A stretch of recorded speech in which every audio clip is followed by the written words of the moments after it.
Yes, we are here to talk about Guardians of the Galaxy, but not in the way that you want to talk about it. Because it's been a while since anybody had to be reminded of Thor: The Dark World. Man, I forgot what it was called. Anyways, James Gunn offers up a little bit more about that nonsensical post-credit scene. So if you don't remember the post-credit scene to Thor: The Dark World, I really don't blame you because it's been so long and chances are you haven't seen that film in forever. But just to kind of freshen you up, this was it. Remember that this was our first look at anything Guardians of the Galaxy? This was it. Everybody was questioning what in the world is Space Fibonacci doing over here. Yeah, it wasn't a really good scene. It was actually more confusing than anything because unless you knew the comics and what was going on, you had no idea who this was.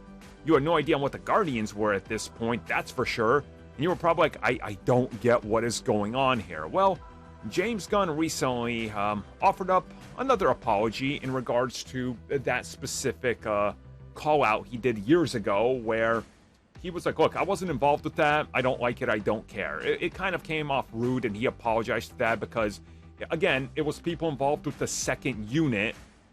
That's, not the primary director like James Gunn. It was the second unit team that just got this done to slap it into Thor, and he wasn't really involved with it. So he again apologized for that and said that it was one of those things that was is short and rushed, is what he says, in regards to how it was put together. And the director, Alan Taylor of Thor: The Dark World, also apologized a bit ago to James Gunn because of, well, that scene being just stapled in there and again getting a lot of negativity from people just because it didn't really work. So yeah, he says the two had a conversation, they apologized to each other. It was something that just didn't work. Short and rushed, yeah, but ultimately it's behind us now and nobody cares. And again, you guys just got to remember how this film was a casualty of everything. I'm talking about Thor: The Dark World. We know that Joss Whedon was working very hard on Age of Ultron, and he had to make a lot of cuts that were being demanded by Ike Perlmutter. At this time, Kevin Feige was ready to walk out of Marvel Studios and was meeting with WB and DC. Yes, we covered that. That's a thing. I'll put it up in one of those pop-up things. You guys can go watch that insane video. They had the pressure of the Snyderverse and BVS about to just completely destroy them because that was the perception. And at the same time, everything was falling apart behind the scenes because different, people's voices were more influential than one.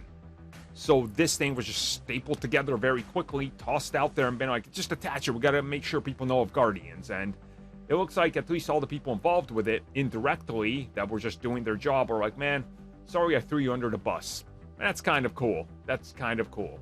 Blame Mike Perlmutter, I guess. The man who only has one picture of his face on the internet. He's like hiding. That's a joke.